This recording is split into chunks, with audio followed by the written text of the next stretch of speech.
Okay.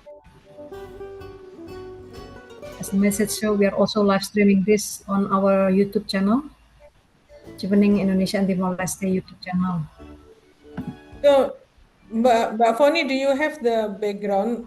I mean, backdrop for Back. in my Okay. background right now? Let As the message show, we are me also live try to streaming share this. it on our YouTube channel.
Hello, everyone. I can see many of you are already joining and apologize for a slight delay to start our webinar. We were waiting for more people uh, to come and to join our webinar session today. But as we are waiting for more people to come, I think we can just start as it's already 10 minutes past 2 p.m. today. So good afternoon and welcome again, everyone. Thank you very much for joining the Chevening webinar today with the title Mastering Your Chevening Essay, Leadership and Influencing. This webinar is held in collaboration with NAMA Foundation, one of our valuable partners, not only for the Chevening program for Indonesia, but also for 3 other countries in the world as well, which are Yemen, Kyrgyzstan, and Tanzania. So first, I'd like to introduce myself. My name is Foni. I'm the Chevening Scholarship and Alumni Coordinator at the British Embassy in Jakarta. And today, I'm with my full team here. I have my colleague, Raras Tulandaru, the Network and Alumni Officer, and as well as Puspita or Ita, the Program Assistants.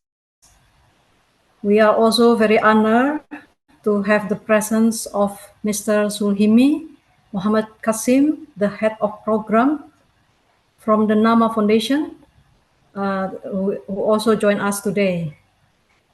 So today's webinar is part of the Chevening webinar series to provide more informations and some tips for Chevening applicants to prepare your application. And today specifically, we will deep dive into one of Chevening essays, which is about the leadership and influencing. Okay, so what to expect for today's session? First, we will start with opening remark from Mr. Sulhimi from the NAMA Foundation. And afterwards, I will deliver a presentation about Chevening scholarships, followed by an alumni sharing session. Today, we already have 2 wonderful alumni from Indonesia, Ibu Aisyah or Ibu Iis, and also Mbak Ruli, who will later share their experience, their Chevening journey with you, and we are also available to answer any questions, especially most importantly about the insightful tips and tricks for our alumni to write the best or the winning essays for your Chevening application. Okay, and then after that alumni sharing sessions, we will have a question and answer session. Yeah. This is your chance later to ask any questions to the Chevening team and as well as to the alumni. Okay, so without further ado, I think we can invite Mr. Sulhimi as the head of program for the NAMA Foundation to deliver his remark. Please, Mr. Sulhimi, the floor is yours. Thank you so much, Ms. Vani. My deepest appreciation to Chevening team for arranging this particular session, which I believe is going to be beneficial in helping you in mastering or rather preparing yourself for the very prestigious Chevening scholarship program.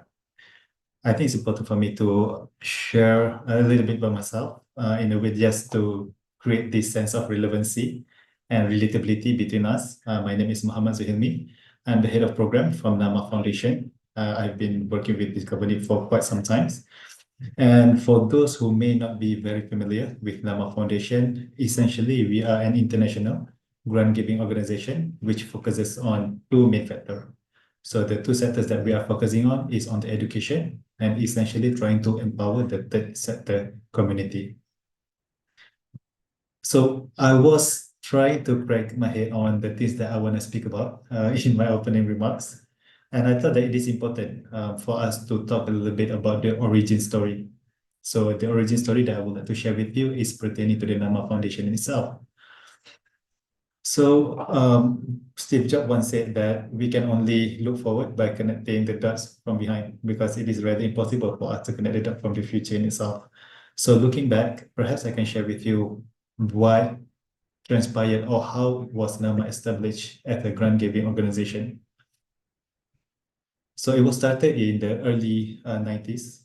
There was this one sheikh, a person who grew up very poor in Yemen. So throughout his upbringing, he felt that there's a lot of things that he didn't get. And in order for him to fulfill himself and in order for him to survive, essentially, he moved to Saudi Arabia. And that was during the time that he was a teenager. And while he was growing up there, he started to trade a little bit of here, a little bit of there, up to a point that he has established one of the biggest financial institutions in Saudi.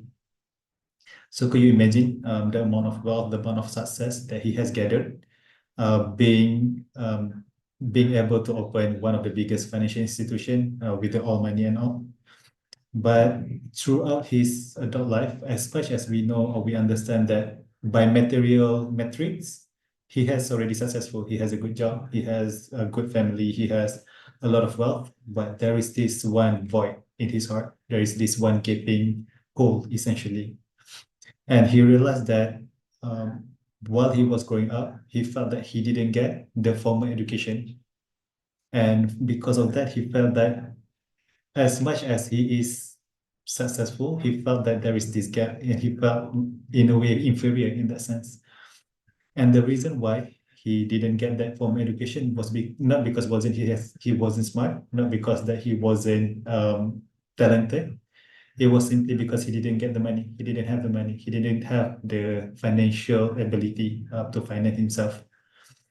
Of which, by the end of his life, during his deathbed, he said that, hey, you know what? Because I have accumulated all this wealth throughout my journey in this world, so let me benefit to the people so that nobody else will be left behind. So that is why on his deathbed, he said that 1/3 of his belonging or his, I would say, wakaf, the endowment, he said that 1/3 of it will go to the rest of the world.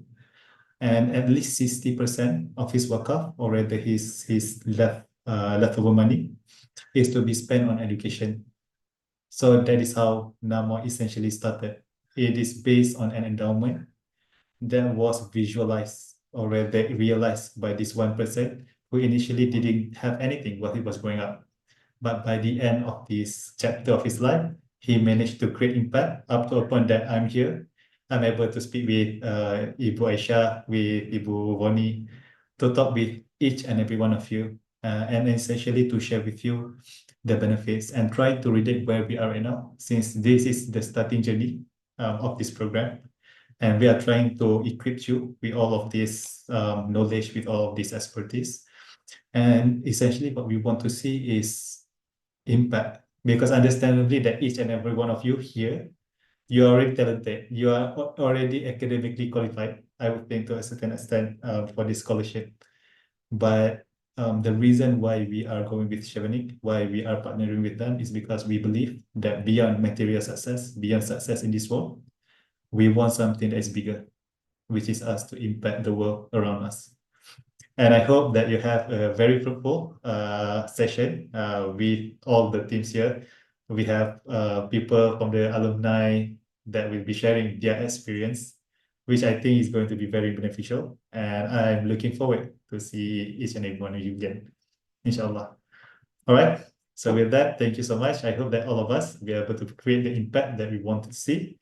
And yes, over to you, Bonnie. Thank you so much, Mr. Suhimi. Yes, we do have a shared vision to provide opportunity for as many as eligible and deserving people to make impact through the scholarship, and especially through this Chevening scholarship. I know. Okay, so now we can. I think we should move on now to the next session, which is the Chevening presentations, which I will deliver. So if I can please have the screen, the slides on screens, please. And also, warm welcome again. Thank you for everyone who already joined us in these sessions. I can see now that we have more than 100 participants from Indonesia, but also from Tanzania, and some maybe from Kyrgyzstan as well. Welcome. Thank you so much for joining us. Please stay with us until the end of the sessions. and where you can then ask for any questions for the Chevening team, but as well as for the alumni. Okay, so I think I can start now with the Chevening presentation. And to start the presentation, I have a quick introduction about what is Chevening, and I have a quick video for this. So we can watch on the video first, please.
The prestige, the goal of the Chevening Scholarship is next to none, right? It's a world-class scholarship.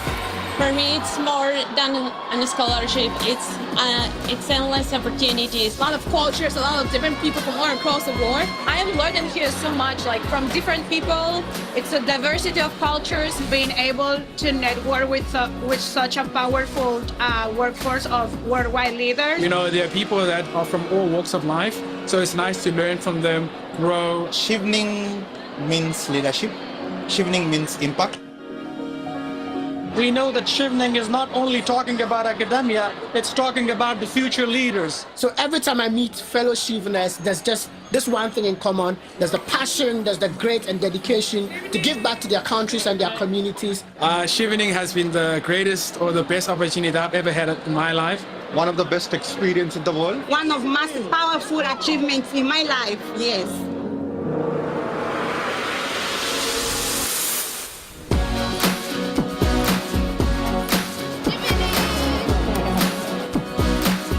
Chevening.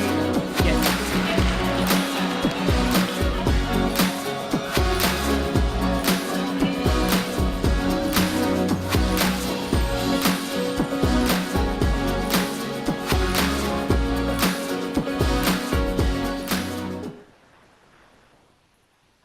All right. So you've been hearing the words multiple times now, as well as from Mr. Suhaimi, that Chevening is all about leadership and impact. Chevening is a UK government scholarship programs that provide scholarship for future leaders from all around the world. The program is to support a fully funded one-year master degree study in the UK. Chevening is open for any courses and as well as any universities in the UK. So that includes university in Wales, in Scotland, Northern Ireland, and as well as in England.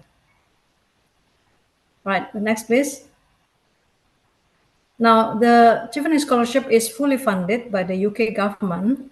However, we do have a partnership scheme where we engage with local organizations to provide or to enable more future leaders from around the world to study in the UK with the Chevening scholarships. And for Indonesia, currently we have 4 partners, which are the Prudential Indonesia, the Indonesian Ministry of Communication and Digital Affairs, Komdigi, BP Indonesia, and of course, obviously, the Nama Foundation. Next, please. Now, the next slide is about who should apply to Chevening, and you'll be hearing this word multiple times again throughout this presentation, as well as throughout this session, is that we are looking for future leaders, change makers, and influencers. So those people who already have a very clear visions on how they want to make impact, to drive positive change, and also to make contributions back to their respective countries after completing study in the UK. So those are the kind of profile that we are looking for, and this is something that you need to keep in mind when you are writing your essay, because this is the main objective of the Chevening program. The next is, I think, is about the eligibility, please. The next slide, please. Yeah, okay. So there are only 4 criteria to apply for the Chevening program. The first is to be the citizens of one of the 160 countries around the world. So obviously Indonesia, Yemen, Tanzania, and Kyrgyzstan are eligible countries for Chevening. And of course, you have to have minimum undergraduate degree, a bachelor degree, or for Indonesia, we can also accept diploma 4 ya, atau D4 is also acceptable for Chevening program. And the third criteria is about the work experience. The eligible work experience for this year criteria is that you have to have minimum 2 years work of experience that you undertook after completing your bachelor degree or your D4 degree.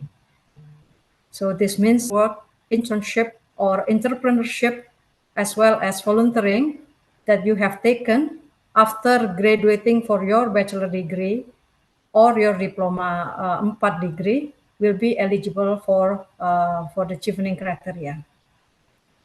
And of course, the most important, and we keep on repeating this, is about your capacity to be a future leader, that you have the capacity to drive changes and to lead people and to influence people to make impact, and essays that you are going to write as part of your Chevening application. So as you can see, these are the 4 criteria to apply for Chevening programs.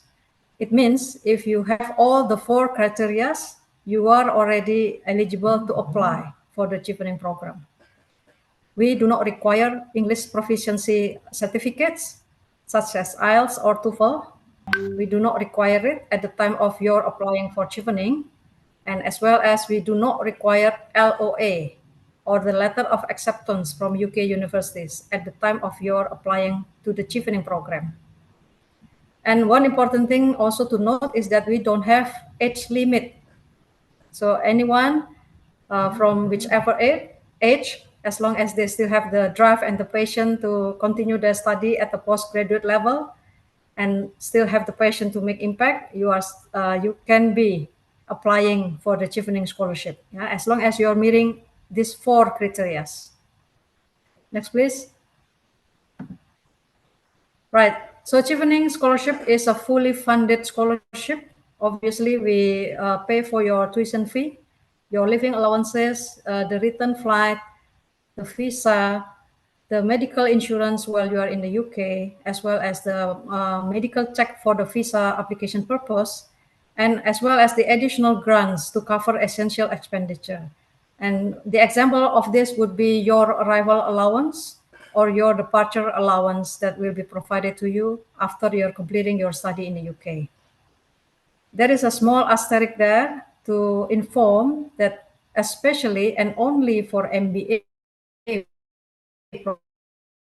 program, we do have a maximum or a cap for the tuition fee, which is 22,000 pounds sterling for the tuition fee.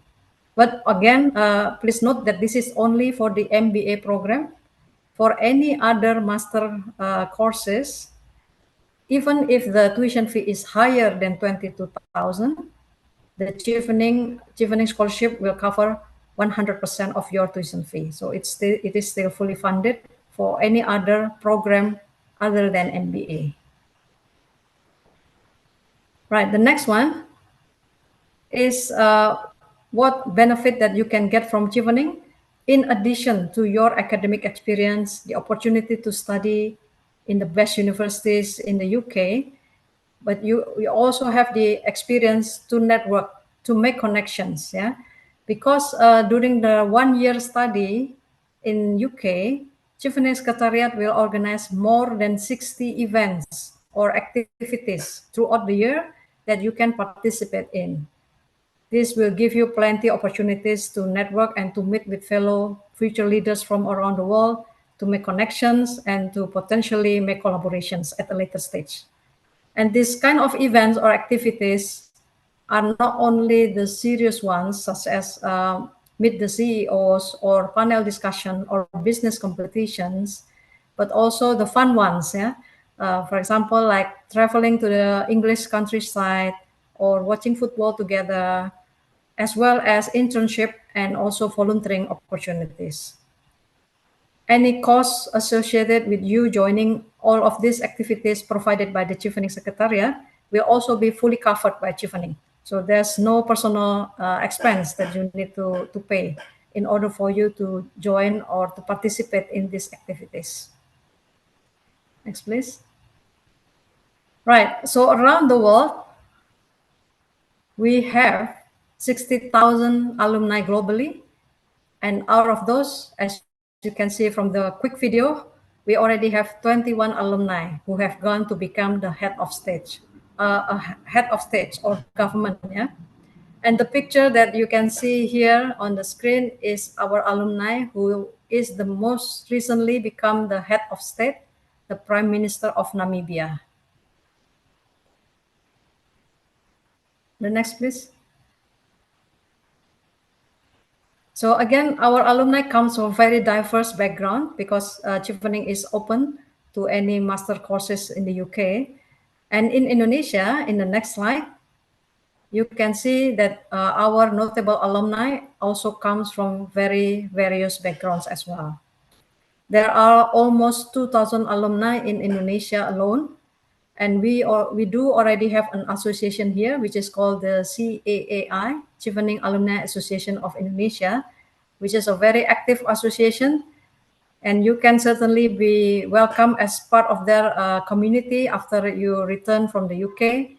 And this is a very good network for you to connect with and also to make collaborations at later on.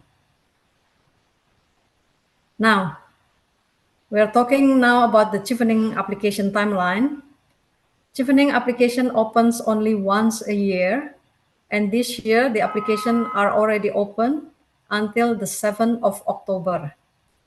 There are only 2 selection stages for Chevening scholarship.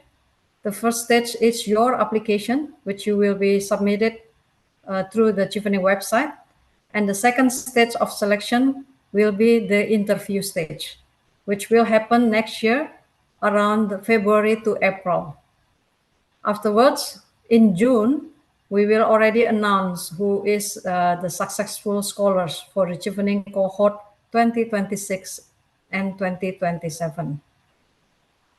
As you can see, the deadline for submitting your LOA to Chevening is later in the process, which is in the mid-July 2026.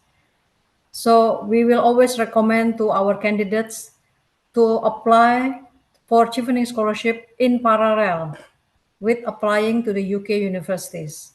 So by the time you receive your announcement, if you are successful, you will be able to have an LOA already and be able to meet the deadline to submit the LOA as per the Chevening deadline in mid of July. Yeah. Next, please. All right. So these are the 4 Chevening essays that you have to write as part of your Chevening applications. There are 4 themes here. And this year, the word limit is changed to 300 words per essay, as opposed to 500 words previously. I will not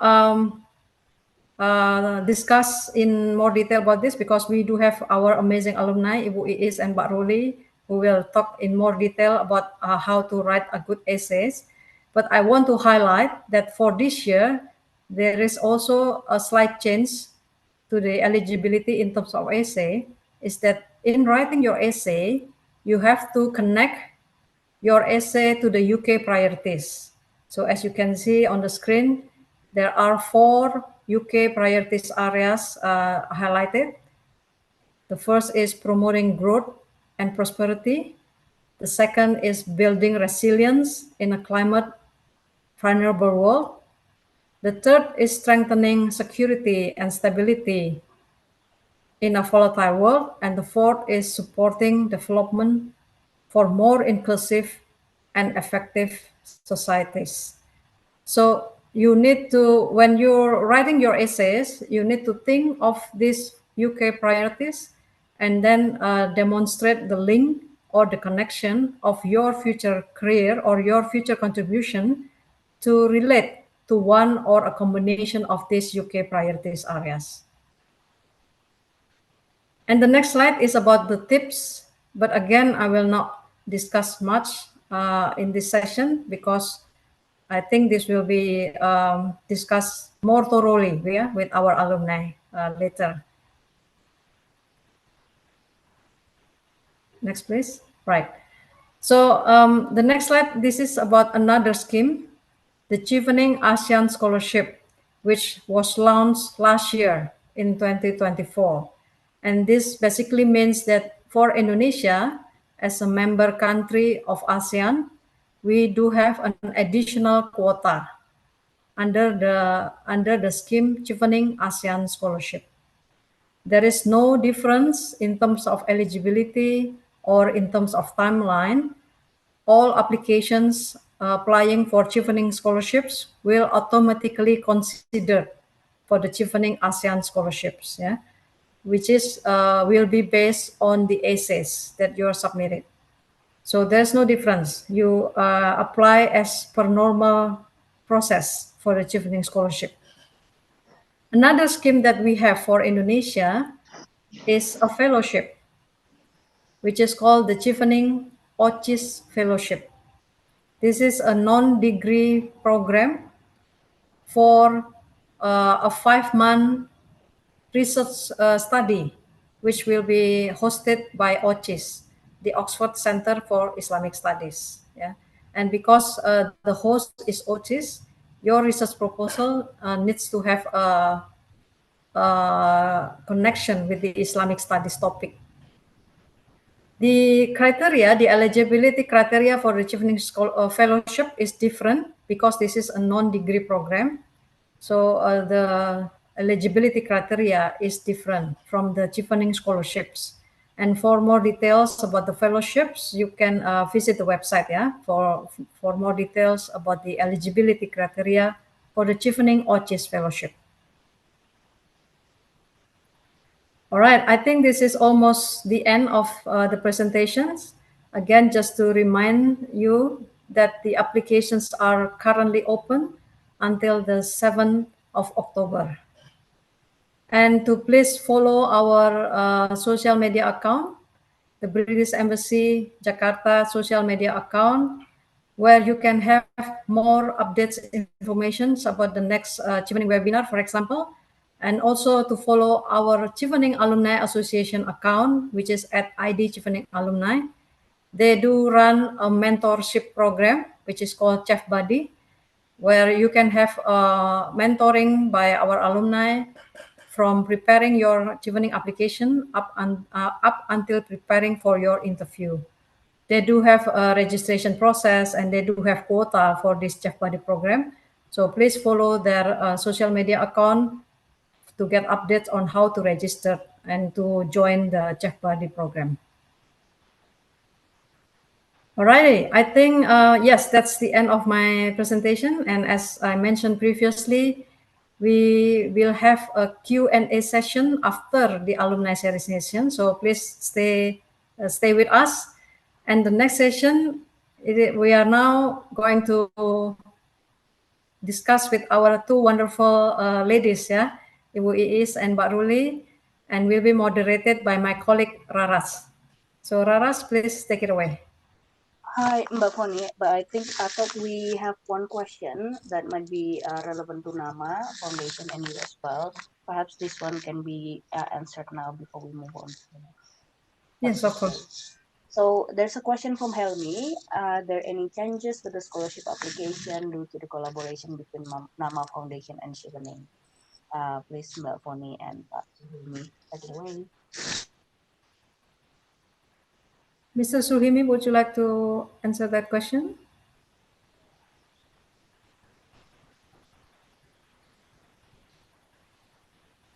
Mr. Suhimi? Okay. Ras, could you please repeat the question again? Okay.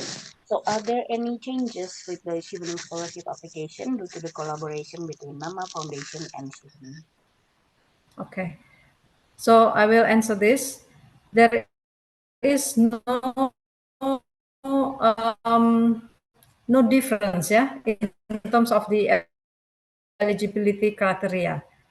So if you still remember from the slides that it is open for any subjects. So there are no priorities areas for the Chevening Nama Scholarship Scheme. It means it opens to any courses and also to any universities in the UK. And in terms of eligibility timeline, it is exactly the same as the regular Chevening Scholarship Program. I hope that's clear, yeah? Maybe just one more, Mbak. Aziza Pilares asked to apply under the collaboration with Nama Foundation. Will there be any separate link to submit the application for Chevening Nama Scholarship? Yes. There is no separate link. So everything is the application for all Chevening scholarship, including Chevening partnership scheme, will be through the website chevening.org/apply. So there is only one link to apply for the Chevening scholarship, and then we will look into your essays to then categorize whether you are fit for our partners, because some of our partners, as I shown before, they do have priorities areas. So for example, with ComDG or the Ministry of Communication and Digital Affairs, they do have priorities areas related to ICT field of study. But in terms of eligibility and application process, there is no difference. You can apply to the Chevening website. Thank you for your questions. Okay, thank you, Mbak Foni. I think that's all the questions about the Chevening Nama. Although, okay, there's one question actually from Tanzania, Rashidi Yasini. When Rashidi tried to apply through the Chevening website, Rashidi received a notification stating that the 2024-2025 application for Tanzania is closed. I think for this, please reach out to the British Embassy or the British High Commission in Tanzania about this. And you can also ask the Chevening Charlie, which is a chatbot on the Chevening website as well. I believe all the application is now open. However, I think for in terms of like several countries, I think there's still some error or different policy for that. Thank you. Right. Thank you, Mbak Foni, for the first session, especially talking about the Chevening overview. Let me just add myself to the spotlight here so everybody can see. So hi everyone, thank you so much for tuning in, coming from Indonesia, Tanzania, Kyrgyzstan, and perhaps there are other participants coming in from other countries as well. Welcome to this online session. This session hosted by the British Embassy Jakarta.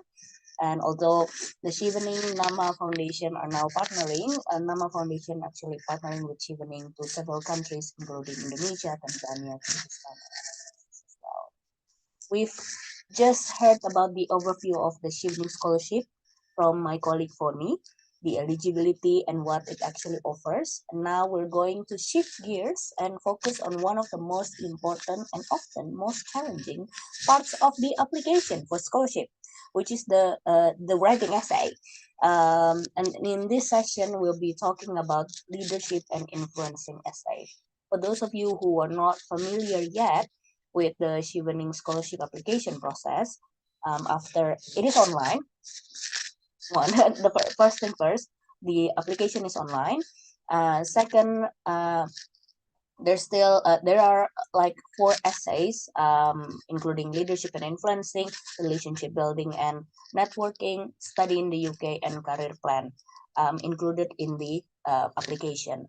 And today we're going to unfold the process on making the essay more effectively, especially on the first part. So as Foni mentioned, we're joined today by someone who truly lives and breathes the leadership in her professional life, Ibu Aisyah Sileu, or I actually call her Bu Iis, the President Director of Diameter Consulting, a leading sustainability and natural resource management consultancy in Indonesia. Bu Iis is also a Chevening alumna, having completed her studies in the UK, especially in the University of Reading, ya Bu. And she's been actively shaping and influencing change in her field for many years. Bu Iis, welcome. Thank you. Hello, Thank you. Bu. Can you hear me? Yes, but slightly quiet, Bu. Hello. Just the volume. Hello. Hello. Yeah, this is Yeah. okay, Bu. Thank Ibu. you for having me, Raras. Sama-sama, Bu Iis. So, Bu Iis, perhaps before we start, can you please say a little bit of your background, Bu? Bu Iis, where did you study before? Although we can already see on the screen, but maybe perhaps just a little bit about your journey, your career journey, coming, graduated from University of Reading back in 2006, and then now becoming the President Director of the Netherlands.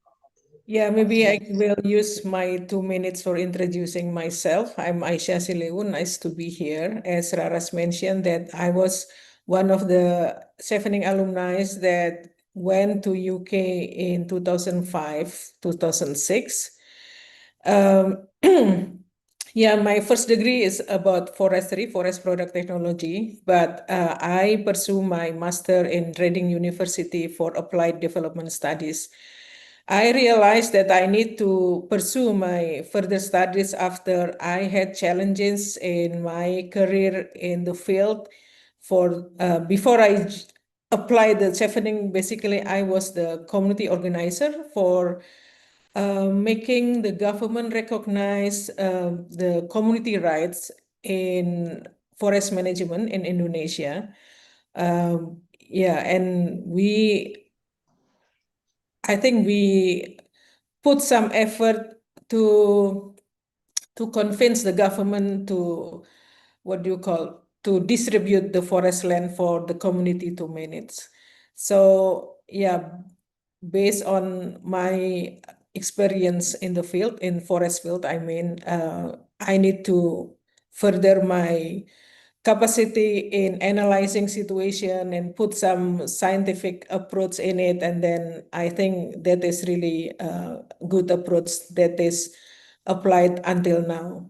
So I'm with Diameter Consulting. This is the consulting that I established right after I graduated from Reading in 2007. And we now have 40 permanent staff and manage over than 100 external consultants doing responsible natural resource management, because we would like to see the real impact that sustainable natural resource management can provide benefit for communities and positive impact to environment and also good for economy. So that's why I'm working on the sustainability issues right now in natural resource management. Luar biasa. Thank you so much, Bu Iis, for the little background story. When it actually not really little, if we think about it, you've been through all the ups and downs, going here and there to establish Diameter Consulting, and I'm pretty sure all of this, studying when you, like you mentioned, just after graduation from the UK. So Bu Iis, before we jump into the main discussion, just want to again welcome everyone who just joined, whether you are joining on Zoom and also on YouTube. Welcome to the Chevening Scholarship webinar in partner with Nama Foundation. And today we already done with the Chevening presentation overview on what the eligibility is, etc., and timeline as well. And now we are in the session with our alumni, sharing on the tips and tricks, especially mastering essay in leadership and influencing. And since we're now in this topic, crafting leadership and influencing essay, Bu Iis, with your current profile and career journey, leadership and influencing are almost part of your daily life, no doubt. And we also have participants tuning in from Indonesia, Kyrgyzstan, Tanzania, and I just saw there's Georgians as well. Hello. Well, it seems like we keep like reaching wider and far, and yeah, and all other countries across the globe. Hi, Lali from Georgia. And Bui is, if I were an applicant sitting here today in the audience, I might not already hold a formal leadership position just like you do now. So our first question would be, from your perspective, what does leadership really mean beyond just a title? Would you share an example of your experience, please? Yeah, reflecting from my experience, I was not leader as well when I applied the Chevening in 20 years ago. My God, I have to remember what happened in 20 years ago. Yeah, as I mentioned earlier that I was only staff of a national NGO at that time, not a leader.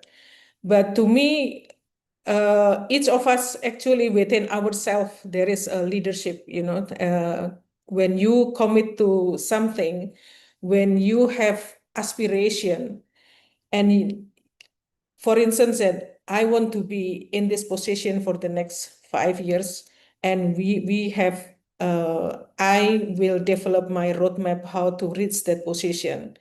And when I'm into the process, going through all processes, reaching the aspiration, that's what I called as you walk the leadership within yourself. And I think that is the first requirement.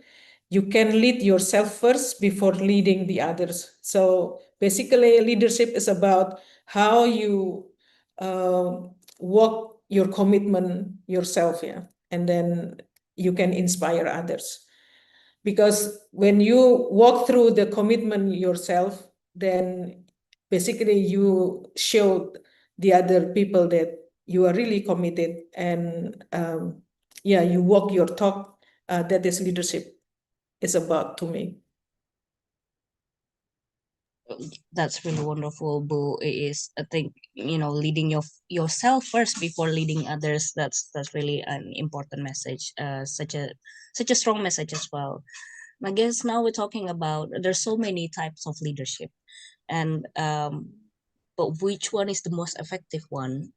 So the next question would be, work leading a large organization like Diameter Consulting. What does effective leadership look like to you, Bui? Is it about results, relationships, or even something else? And how do you personally put that into practice, Bu? Yeah, to me, leadership, yeah, leading Diameter for almost 18 years right now, to me, it's about relationship, basically. When you have a good relationship with others, you will earn trust from them. So it is really easy to lead if you have trust from the others. And that is very effective. When you trust, you can delegate the job, for instance, the assignment or the task. And yeah, as a leader, I don't like the micromanage people, because that is not the way how I lead this organization. I trust them, I communicate with them, and yeah, basically the point is, Mbak Raras, the relationship is very important to build a trust. Then you will have the effective leadership. Because when you trust people, people will get, will be honored and will be responsible. That, oh, she trusts me, and I will do my best to deliver this project, for instance. And yeah, that's why I need to build a good relationship with the others here.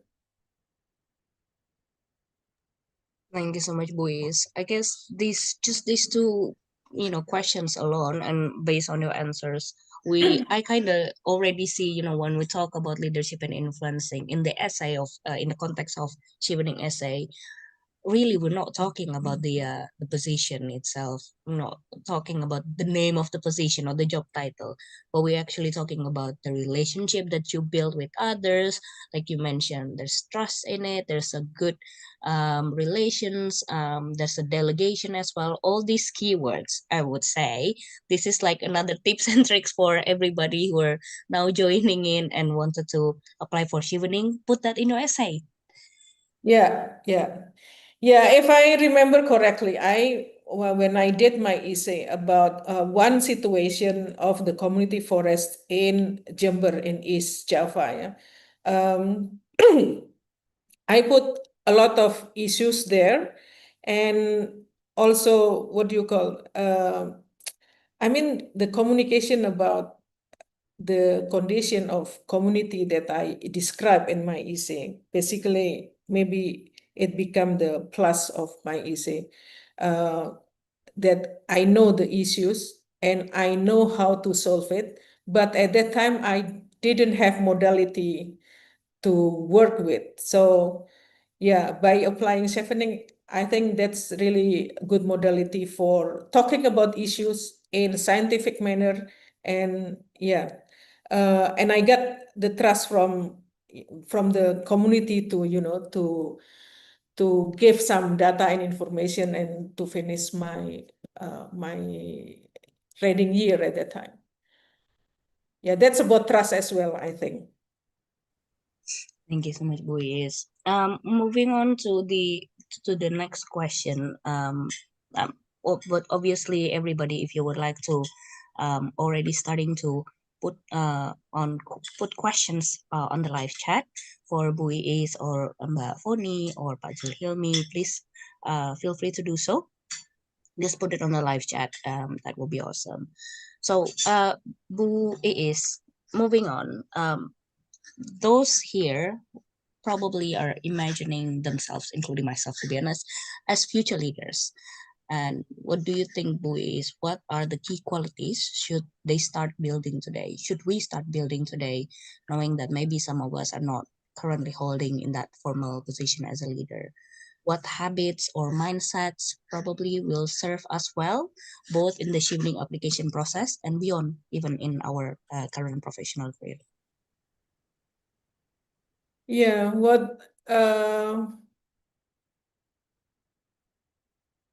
right, just let me think. The future leader, yeah. Yeah, I think the mindset, of course, maybe it is a cliche. We have to do, like, what do you call, when you are honest to yourself that this is what I want to do, then it is very easy. You have to be genuine, you have to be honest, meaning that when I wrote my essay at that time, I wrote about the positive self, the positive things about myself, but also I wrote the issues that I will face if I do this work and so on. So that's why I will suggest that genuinity, like honesty about self, and also the commitment, and what else? Yeah, the passion that you are walking through right now. Basically, it will be very helpful, and growth mindset. Yeah, that you have to, you have to grow. You have to be better every day.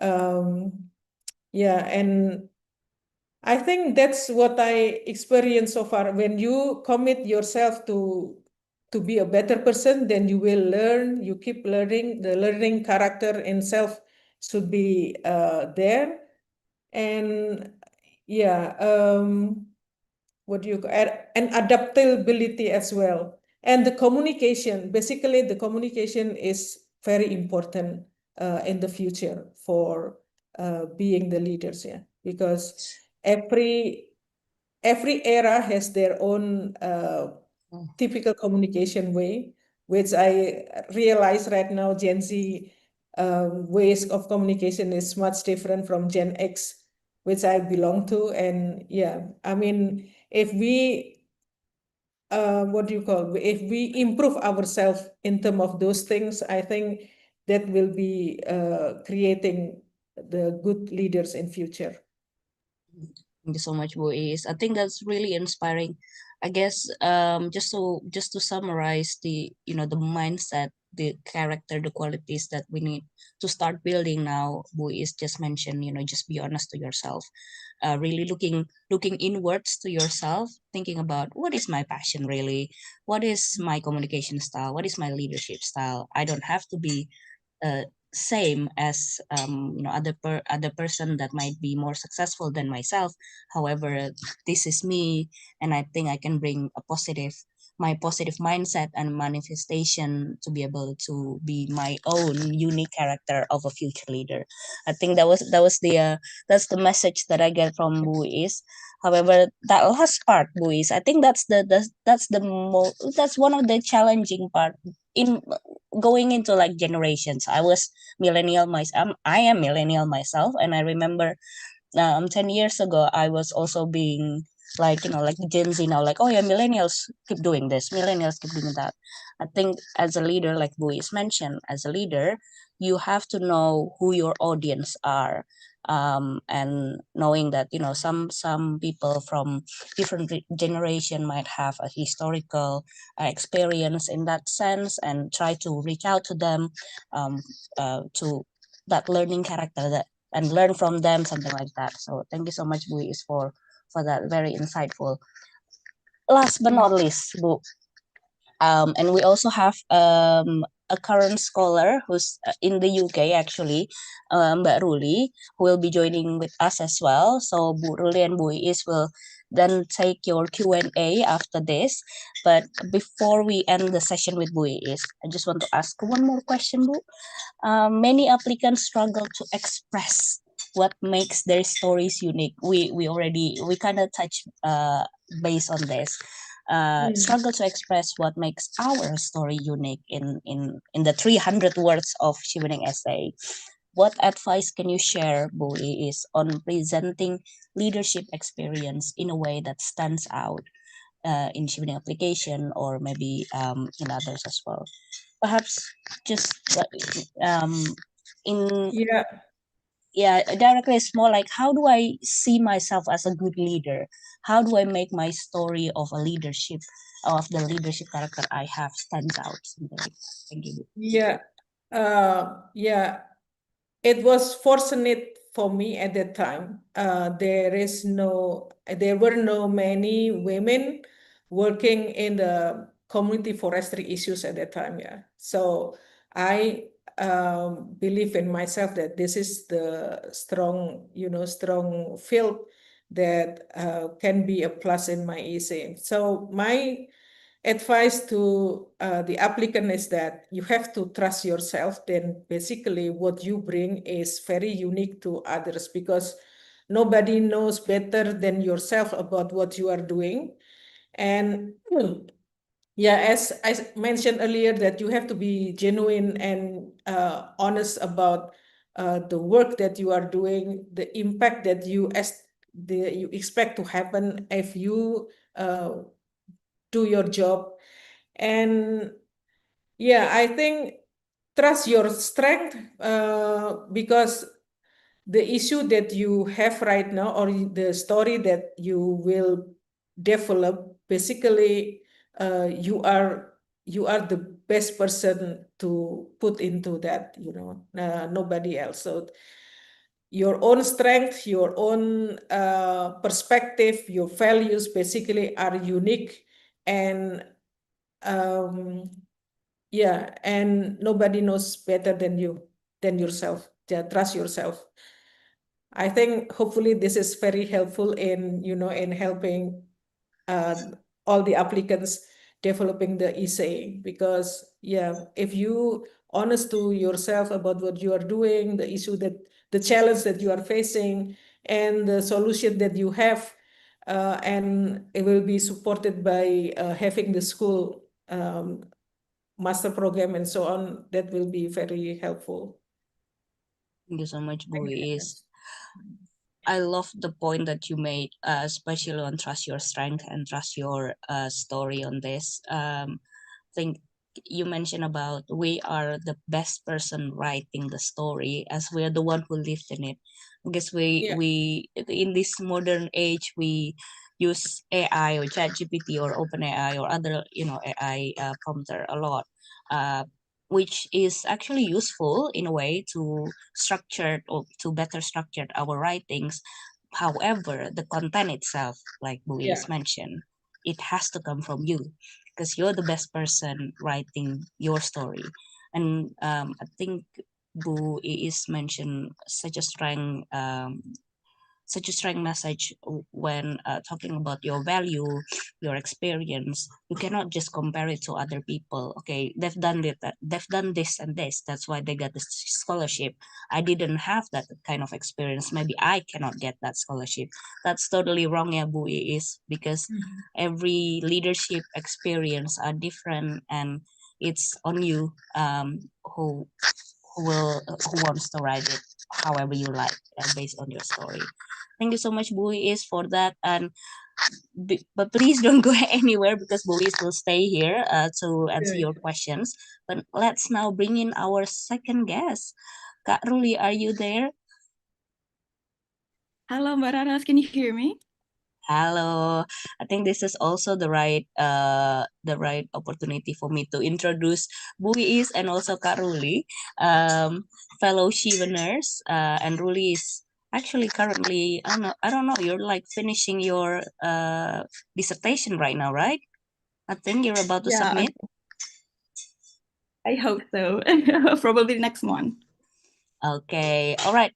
Let's now moving on to Kak Ruli first. Buis, I will remove you from the spotlight, but please stay on. So Kak Ruli, thank you so much for coming here in very early in the morning from London. So perhaps before we start, can you please introduce yourself? Maybe where you studied, and what's your activity right now, and how cold is it in the UK right now? I thought maybe this is like still summer-ish. No, go ahead. Just a quick. Thank you so much, Mbak Raras, for the time and opportunity, and thank you for everyone who's coming today. I'm so glad.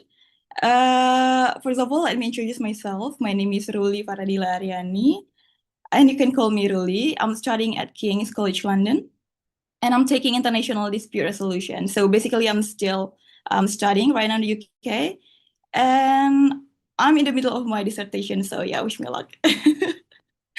And what else? Oh, the weather, ya Mbak ya. The weather here in the UK is supposed to be summer, but it's like a fake summer, so it's somehow windy. But yeah, I used to that now.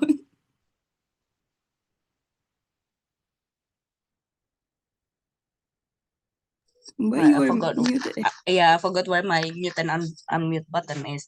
Right. So, Ruli, thank you so much for joining in. Again, coming from London. So, first question, maybe. You're actually living and breathing the experience that so many are in the audience right now would like to experience as well. Could you start by telling us maybe just a little bit about what your activity while you are in the UK right now?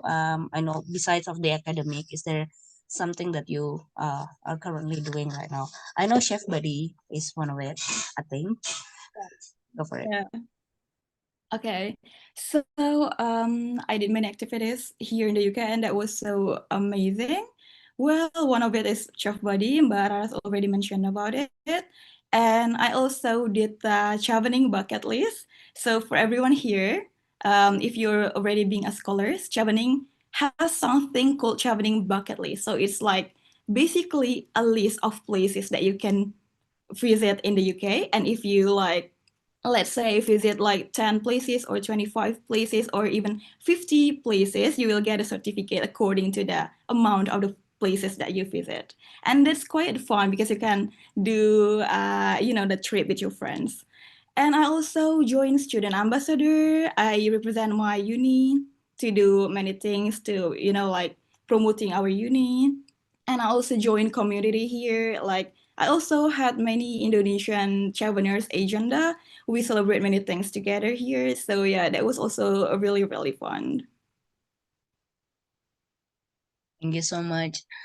So Kak Ruli, I think we're all talking now about leadership and influencing, and with Bu is that we just had a conversation with. It seems very clear, leadership is beyond a title, yeah. But Karoli, since I think you're the most recent one because you just applied for Chevening scholarship last year, if I'm not mistaken. No, 2 years ago actually, right? Can you? It's 2 years ago, 2023. Apology for me coughing. Right. So yeah, perhaps you can share with us, for those who are not in a formal leadership role already. This is similar questions that we asked Luis as well. How can we still show leadership in our essay? What do you think of that? Thank you so much, Bararas.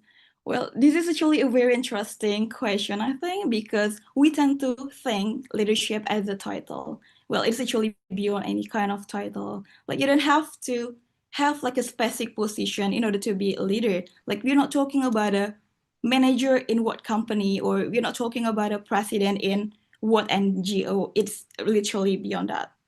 What we are talking about the qualities you have as a leader. We are talking about a characteristic, and we are talking about the traits.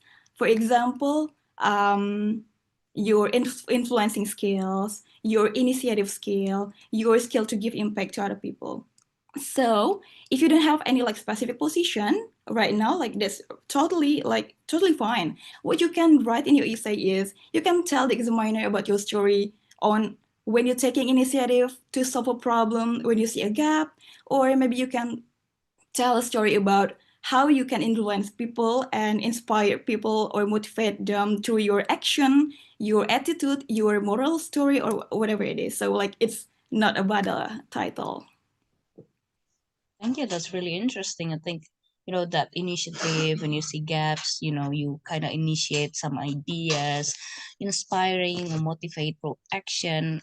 This is all the characteristic that I believe we we all have, or we all experience, even though we're not in a leadership position.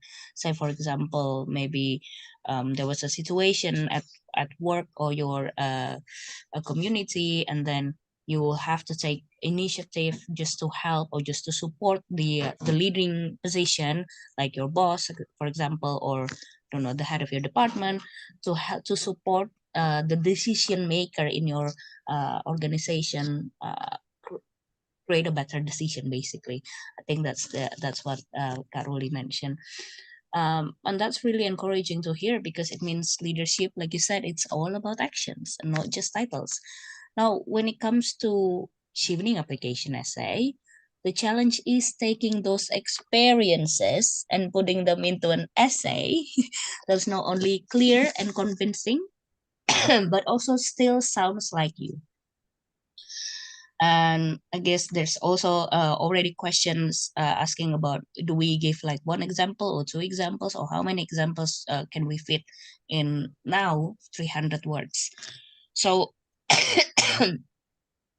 Karuli, do you have any tips? How did you shape them into strong and authentic essay? Okay, well, actually, we are going to talk about this.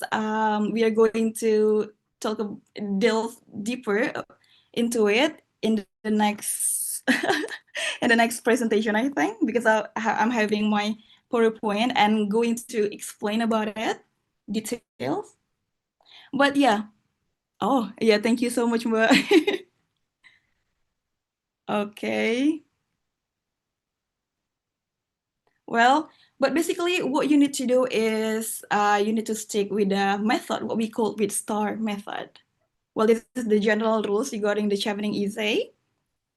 I'm going to explain about it briefly before we proceed to the next essay one by one.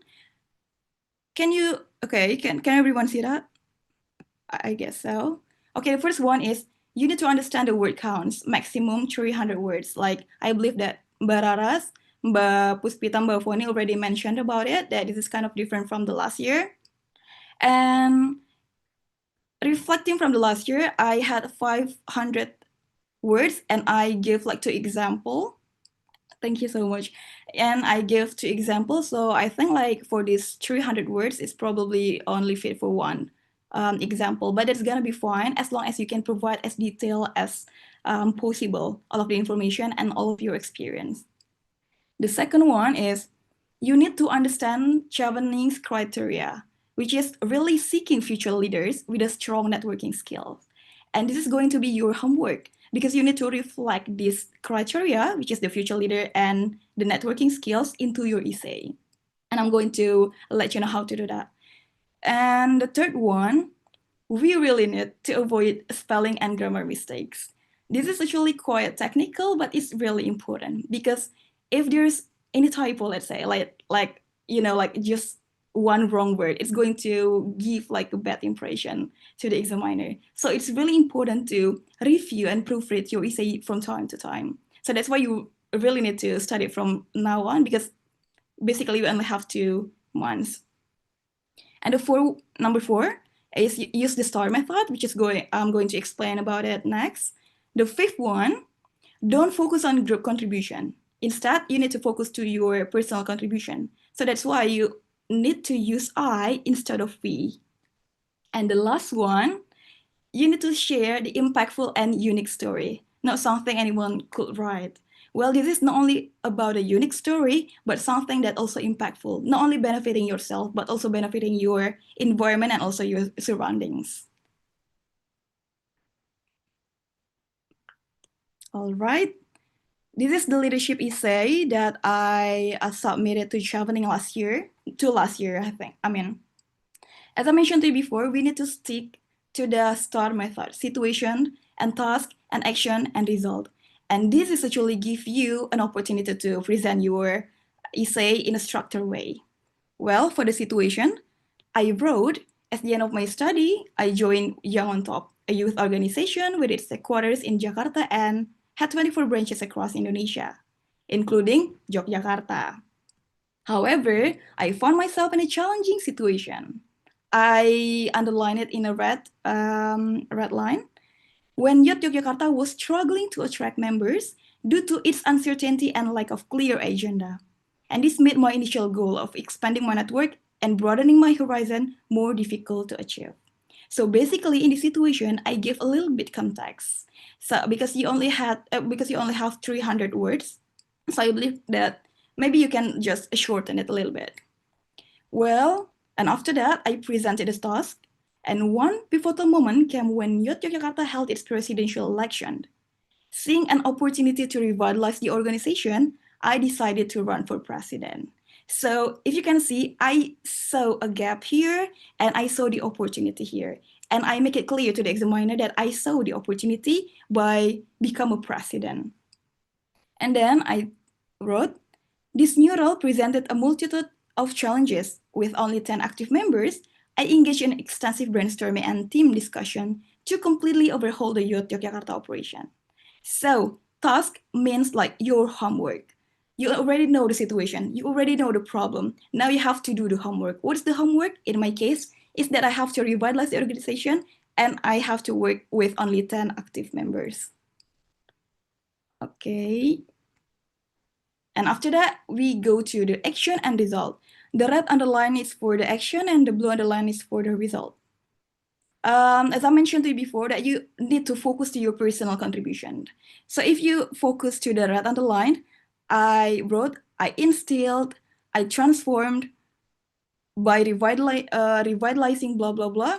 I introduced, initiated. So this is kind of action that I did to Yogyakarta in order to, revitalizing the organization. And the blue underline is showing the result, which I mentioned, resulting in a fourfold increase in the number of implemented programs over a year, spanning health, education, and also environment. And under my leadership, Youth Yogyakarta was recognized as the best youth among 24 others yachts in Indonesia. And it also had a title, retained even after my term ended, and the organization grew to have up to 30 active members from the initial only 10 active members. So in this leadership essay, you really need to at least, the first one, give clear example. And it's gonna be good if you can make it like as detailed as possible. Like if you said you improve this program, you improve that program, you really need to mention about what kind of program is that and how is the improvement. And the second one, show your personal contribution. I know that we work as a group, and like Indonesian people tend to use like we did this, we did that, because like this is our work together. But you also have to remember that even in a in a group work, everyone has different job desks. Everyone has different like responsibility. That's the point that you have to emphasize. What is your personal contribution? What is your personal job desk? And you have to show it to the examiner so that you can show your personal contribution. And the third one, make it measurable.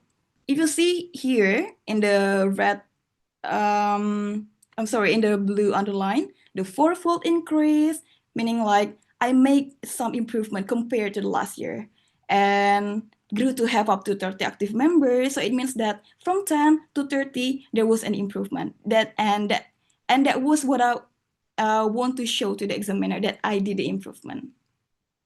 And if it's possible, give the data. And the fourth one, since the limit is only 300 words, so probably you can give only one example, but again, that's fine, I think, as long as you can provide like a clear, structured, and detailed story. Okay, this is going to be networking essay again. And again, we have to stick to the STAR method: situation, task, action, and result. And in this networking essay, I gave a little bit context of my work because I'm working as a lawyer. So yeah, I wrote about my work in a law firm, which I mentioned becoming a lawyer demands strong networking skills, especially within the specialized realm of law. Specializing in a particular area of law makes networking even more crucial, as you frequently interact with the same experts, professors, and colleagues. And building a robust network is vital because you will rely on these connections for various needs, such as accessing qualified lecturers or collaborating with experts for trials. Therefore, networking plays a pivotal role in sustaining this profession. So in this situation, I gave like a little bit sense to the examiner that networking is really, really important in my job. So that's why this is a skill that I have to master. And then I proceed to the task and action. My journey established a robust professional network began when I was entrusted by the firm to lead litigation and dispute resolution cases. If you focus on that, I give like a red underline. It's the task, it's the homework, which is entrusted by the firm to lead litigation and dispute resolution cases on a national and international scale involving multiple parties. Okay, and to handle these responsibilities effectively without senior guidance, I had to conduct independent research and study, reach out to experts, attended relevant seminars. I also reach out to my senior colleagues at the previous firm who specialize in dispute resolution, particularly blah, blah, blah, who has established her own dispute resolution firm. So after I mentioned about the task, which is entrusted by the firm to handle the national and international dispute resolution cases without any senior guidance, what did I do at the moment? I conducted independent research, I attended relevant seminars, and blah, blah, blah. So I did many actions at the moment. And after that, I mentioned, I regularly communicate with my senior via WhatsApp and Instagram to discuss dispute resolution cases, including complex ones that I handle at the firm. We also meet in person to have dinner and discuss current issues in Indonesia. Through this ongoing network, I have gained valuable insight and knowledge from her, which have proven invaluable in my dispute resolution work, especially when working with the experienced senior. Our collaboration has extended to working together on various dispute resolution cases, such as resolving industrial dispute for a pharmaceutical company in Indonesia. So not only that, I also mentioned like specifically about how I communicated with her, which is via WhatsApp and Instagram. And not only that, I also mentioned how I maintain the connection, which is meet in person to have dinner. And what's the result of it? It's not only helping me to finish my work, but also we produce something different. We produce a result differently from my work. And this is what I'm going, this is what I meant, which is the first one, prove your network is valuable. So you have to prove, you have to show to the examiner that your network can produce something new, can produce positive impact. And the second one is don't just name drop or mention important people. You don't need to mention like famous people. You don't need to mention like top management people or president or governor or like a very high position people. You don't need to mention that. What you need to do is looking for a person or who genuinely strengthen your network, and you can show that your network with him can produce result. And in my case, it's not only helped me to finish my work at the law firm, but we extended to working together at the end of the day. So we produce something else. And the third one, you need to demonstrate leadership qualities. If you pay attention in the previous slide, I mentioned about how I attended the seminars, how I reached out to the past professor, how I also contacted my seniors. So basically, I initiated something, and you have to show it as well, because Chevening is looking for the future leaders, and future leaders need to have initiative qualities as well. So that's why you have to show it. And the fourth one, you need to explain the method that you use, how you sustain the network, how you build the network, and how frequently you engage with it. And in my case, I mentioned that, I contacted her via WhatsApp and Instagram. Also, we had a dinner. Okay, that's all about the essay. So in short, like you have to you have to use the STAR method like as detailed as possible. That's all. Thank you, Mbak. Thank you so much. That was really great. You kind of detail it one by one on the STAR method, especially on writing the Chevening essay. Not just leadership and influencing, but also networking as well. I think that's really great. Thank you so much for that, Karuli. And I hope it's also encouraging and inspiring for other who have joined today. Maybe maybe you guys are in the drafting process at the moment. Please do take this into consideration when you're drafting your essay. Right. Actually, I think we are going to start reading the questions. However, before we end it, I just want to say thank you so much, Karuli. That's been very insightful. And now I think it's time we open to the floor. Let's bring it back, both of our speakers, Bu Iis as well, and Foni as well, to the to the floor, and perhaps I can ask some. I can read some of the questions that's already here. Right.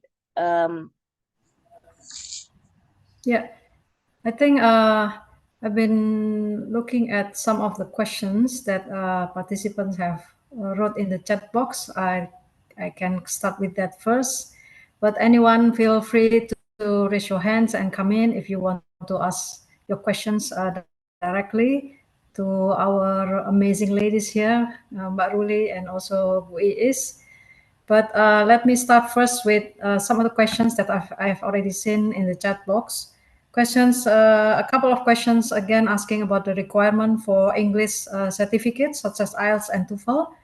So again, to emphasize that to apply for the Chevening scholarships, you do not need to submit IELTS certificate, TOEFL, or the like to the Chevening scholarship program. Yeah, we do not require English certificate to apply for the Chevening scholarship, but obviously you will need this in order to obtain your LOA from the UK universities. But to apply for Chevening, again, we don't require you to submit any English certificates. And then there was questions about bringing a family member to the UK. Yes, this is possible. If you are chosen as a Chevening scholars, you are eligible to bring your family members to the UK. However, there is no additional family allowance from Chevening for your family members. And then questions about the return home policy. Yes, Chevening has a policy that you must return back to your respective countries after completing your study. This is the requirement because again goes back to the aim of the Chevening scholarship program is that we are looking for people who will contribute back to their own country. So this is the main requirement that you have to fulfill after completing your study. You must return to your respective countries for minimum 2 years. To give back or to drive the change that you said you are going to make, described in your essay, for minimum 2 years after returning to your respective country. Another question is about the deferral policy. Yes, there is a policy regarding deferral if you are not able to take the Chevening scholarship program this year, next year, for example. However, this only applies. This is only applies due to very specific reasons, such as due to medical reasons or due to health reasons. So it is case by case basis. You need to submit a request to be reviewed by the Chevening Secretariat in the UK whether such request can be approved or not. So this is not generalized, based on a specific reasons that you need to demonstrate and to put evidence of to the Chevening Secretariat. I think that's all the early questions that I can pick up from the chat box. Thank you so much, Mbak Foni, for tackling all the questions regarding the admin, all the procedures. So now, actually, I can kind of pick some questions for Kak Ruli and Bu Iis. I think there's a question regarding picking which experience of leadership and influencing to put on the essay.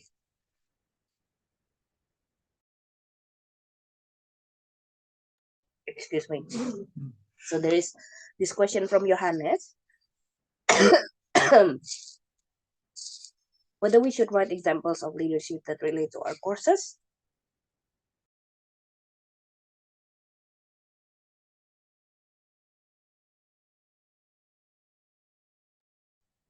Very sorry about that. Yes. So some questions. What to do with the examples?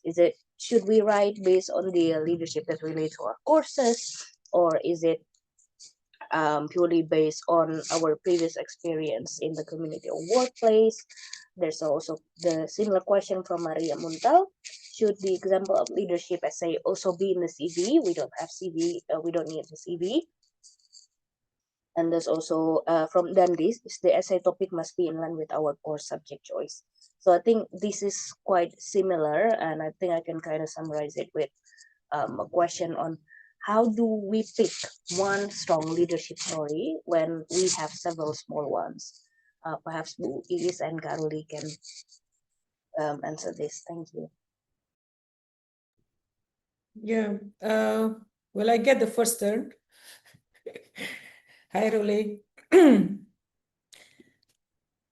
Can you hear me? I'm sorry if my connection is crappy here.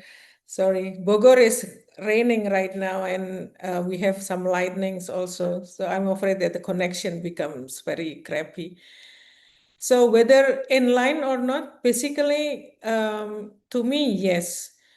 My experience relate to choose the applied development studies because I know that Reading at that time is what do you call had the best agricultural faculty in UK, and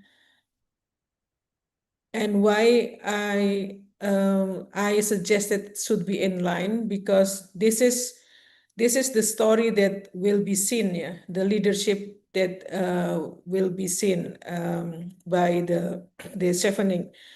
Again, back to my experience talking about the community forestry, especially the right of local people in forest management, and it's really in line with what I got in Reading University. We talk about the community organization, and we also learn from other countries, from the students coming from different countries in Reading. So I will suggest that, yeah, it should be aligned with the course that you are willing to take, and because this is the quality that will be seen by the Chevening committee.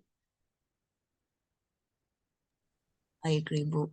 I think sometimes it doesn't have to be like super related, but there's like an element and some experiences that you can transfer to reason why you have to study in that specific UK university and courses, just like Bu is mentioned. Caroli, do you have anything to add? Thank you, Mbak Raras. Well, because last year I had 500 words, so I give like the inline and not inline example. But I also agree with Mbak Raras and Bu is actually as long as you possess those criteria for leader, like initiative and problem solving, any kind of qualities for a leader is going to be fine. As long as you like it's actually going to be fine for any kind of experiences if you can tailor it and if you can package it in a star method, and like you can make it like you can show to the examiner that you are a true example of leader. It's gonna be amazing. With that, I totally agree with that. Thank you so much. I hope that answered the questions. Okay, I'm looking at other questions. I think there's some questions that is addressed to Mbak Foni, I think, and us as the British Embassy. But there's this question, although it might not be too related with the leadership and influencing, but kind of relate to the networking part of the essay. From Nadia, do we need to write about networking with just one person? This is probably the case of like name dropping with one person, or can it be something long game that also involves an expanded network? Mbak Ruli and Bu Iis, would you like to take on this? And I'll add at the end. Thank you. Yeah, I think I can give Ruli first then. We take turn, yeah, Ruli. Thank you, Bu. Thank you so much for the question. Well, as I mentioned before, as I presented before, it's actually not about someone. It's actually about your network. So even though you're drop some name, well, that's fine, because I also drop my senior name. But this isn't necessarily about some people in specific position. If you get what I mean, like you don't have to mention like president's name or whoever. What you need to do is looking for someone who genuinely can maintain connection with you, and you can produce a result with your connection. And it can be whoever, and you can drop the name. Well, yeah, that's a short answer from me, but.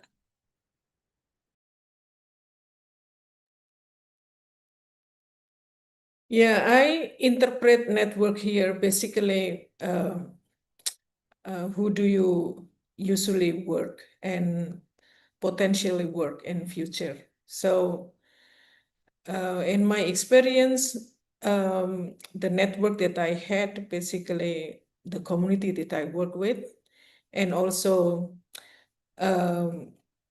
the network from the FID at that moment, the then FCDO names as the FID, because they have some program that really related to what I was doing. So yeah, I put them as the potential collaborator and the network that I will work with at that moment and future. And basically nowadays I'm still working with that. Thank you. I think I just have additional on that. I guess it's already been mentioned by Ruli and Buis as well, and during our conversation earlier, the networking is not about you know someone, but it's more on like how do you use that kind of network, how do you use that kind of relationships, and going on to make a positive outcome out of that networking or relationship building. So maybe in simple term would be something like, oh, you're looking for partnership, so you're reaching out to people who you never connected to, that's relationship building. Or you are trying to reach out to communities that you have not yet been connected to be able to create a positive outcome together or in collaboration. That's kind of relationship building stories that we would like to find, we would like to see. And in terms of networking is how do you use your existed community relationship, or how do you use your existed network, you knowing people, you knowing someone, and to create like a bigger, wider impact, something like that. So again, perhaps knowing this one person or one particular bodies is good for you, is something that is very strong, but I'm pretty sure behind the scene in that one story alone, you probably can expand that networking ability of yours in that essay. So hopefully that answers the questions. Okay, there's another questions from Rifki Sanahdi. Maybe this is for Mbak Foni. Question regarding the essay. We want to take second master through Chevening. Do we need to mention it in our essay that we all have already had a master degree? Yeah, thank you, Raras. So again, the essay is about you demonstrating to us that you have identified a problem, then you have the capacity and to solve the problem by leading people or by influencing people.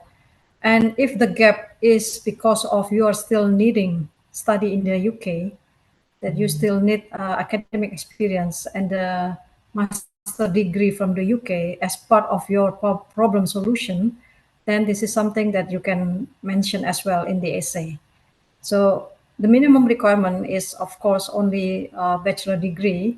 However, again, this is depending on the story that you would like to convey to the panel. Basically, if it is part of the gap, of the gaps that you want to enhance or to improve, and you can only do this by studying in UK, despite you already have a master degree from other countries or maybe from Indonesia, then this is part of the story that you would like to convey to the panel, to convince us that yes, you still need this master degree, even though you already have a master degree. If that makes sense, yeah, hopefully that makes sense for you. And Raras, I think I'll take this opportunity as well to tackle some of other questions that I've seen written in the chat box. There's a question regarding change of university, if it is possible. So I just would like to inform that when you are making your online applications to the Chevening website, you already put down your 3 choices for your master degree. So 3 different courses at 3 different universities, or one university with 3 similar courses. Yeah, that's also possible. Basically, you need to tell us what are your 3 choices for studying in the UK. Later on, if you are continuing on to the interview stage, you will be asked to confirm whether you would like to make any changes to the original selections that you have written on your online application form. And at this stage, at this interview stage, is the only stage where you are able to make changes, yeah, to your original choices. So you can tell us or tell the interview panel if you want to make any change, and of course you will need to explain it to the panel why you are making those changes. So it is possible to make changes, but only at the interview stage. Once you have confirmed this after the interview, there is no more opportunity for you to change your course choices. It means that at the end of the day, if then you are successful as the Chevening scholars, but then you are unable to provide one of the LOA as per the choices that you have confirmed during your interview, then unfortunately the scholarship will be withdrawn. Yeah, so because you cannot submit another LOA different than the three courses that you have confirmed during the interview stage, right? And there's one question here from David Andy. David Andy is asking about, he already has 3 years work experience, but just finishing his undergraduate degree. Is he still eligible for Chevening scholarship? So again, because of the changes of the work experience criteria for this year, the eligible work experience that is acceptable for Chevening is the experience that has been undertaken after completing the bachelor degree. So if your 3 years work of experience is the one that you did while studying your undergraduate degree, then this will be ineligible for the Chevening application for this year. Yeah. However, if you do have more than 2 years after completing your bachelor degree, then yes, this is meeting the Chevening eligibility criteria for work experience. Again, the work experience can cover various experiences, including part-time employment, full-time employment, entrepreneurship, volunteering, as well as internship. So I hope that's clear. I think that's it from the chat box that I've seen. Please feel free, anyone, to come in with questions as well. Thank you, Raras. Thank you, Mbak Foni. Right, so I think we can go back to Kak Ruli and Mbak Iis, Bu Iis. Just again on the leadership and influencing, I'm still like, still, if I'm the applicant, I'm still kind of like, oh, okay, how do I tackle this essay? I guess we talk a lot about the results in the essay, talking about, the results of our action. Now we're talking about the STAR method. That result means something. Oh, how do I quantify? How do people quantify impact if it's not about numbers? Now that's a tricky question, because that's a tricky situation, because sometimes if I'm not the decision maker, I support my line manager, I support my boss to help them with their decision making process. Is that something that I could put as a result, something like that? So have you had any experience like this, Kak Ruli and Bu Iis, and perhaps you can answer on this one. Thank you.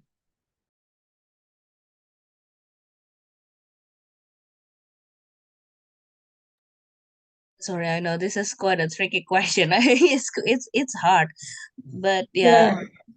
It is hard question. Oh, actually, simple question but hard to answer. Yeah, my experience at that time, I was not the leader. I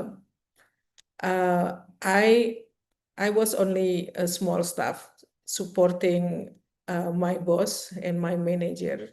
But when I put that in essay, I just talk about what do you call, my aspiration, what I want to reach, what I want to achieve if I graduated from a master degree in UK.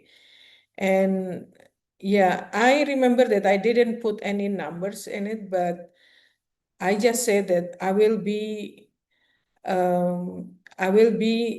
somebody who have influence in shaping the policy on forest management. And yeah, I don't put any numbers or any quantification for the impact that I will achieve because that is very hard. But I just mentioned the aspiration on how I walk through my roadmap to be somebody that will have influence in the movement that I want to get involved. It's really brilliant. Thank you, boys. I guess, numbers are not the only what to say indicator of a successful result. Sometimes a lesson learned is also part of the result as well, which create like Luis mentioned, it's part of like a journey. And again, this is a scholarship essay, and we would like to see a future leaders, not an already existed leaders. So sometimes result that you might think, oh, maybe this is not impactful enough, or this is not shining, shimmering, splendid enough in the eyes of the reader. But it is your journey, and like we already mentioned before during our talk show, it's all about progress. It's all about your honesty, your authenticity, and your unique experience, and also your unique future plans regarding that, the study in the UK, and also your career plan. So like Luis mentioned, perhaps numbers is not the result, but that situation resulted in why you want to apply for this scholarship. So that's also a good thing to do, or to write on the essay as well.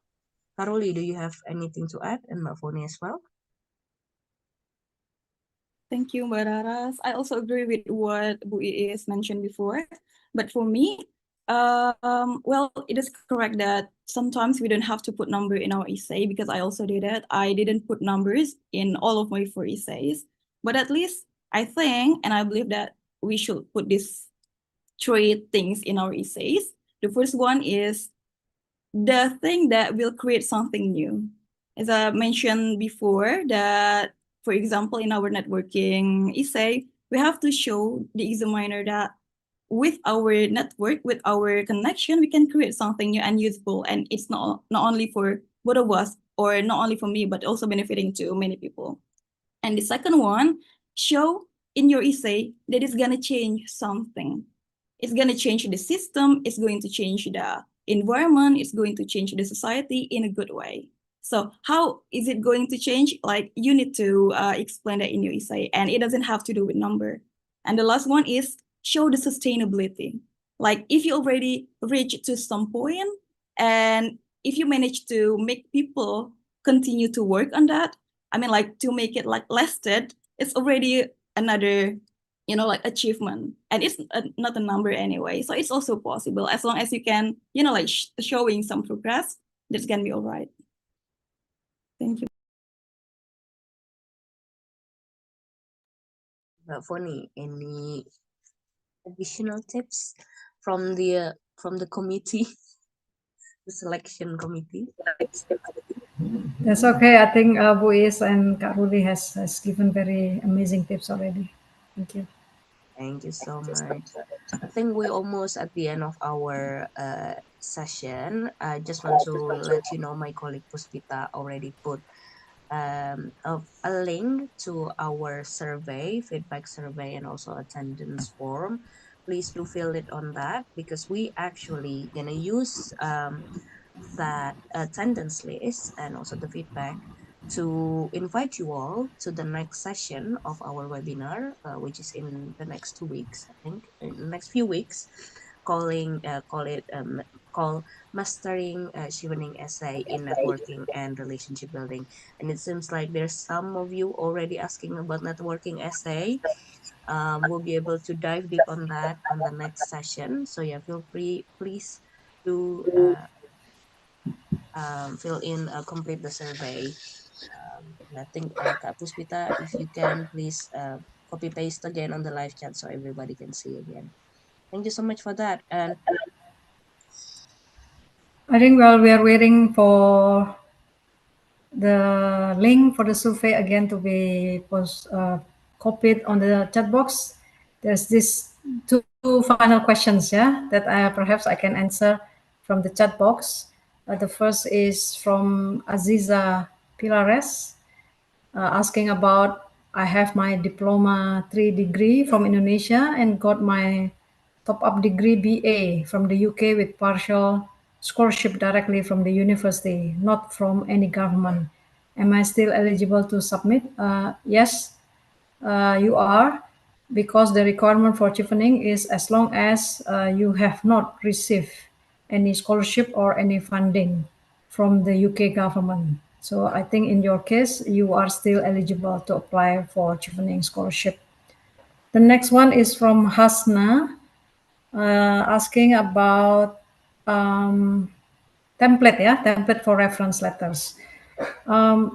We do not have a specific template for the reference letter. However, if you visit our website, chevening.org, you can find a guidance in terms of what points that needs to be included in the reference letter. So your reference letter need to address those points, those specific points, in order to better support your applications. Yeah.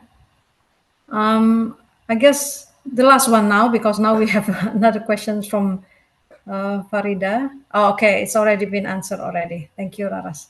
Yes, I think that's all. Again, thank you so much for everyone who have taken the time to join us today, especially, of course, to Bu Iis and Karuli, who always wonderfully support our chevening team here in Indonesia. Thank you so much, everyone. Back to you, Raras. Yes, a big thank you again to Bu Iis and Garuli. Your perspective really brought this webinar to life.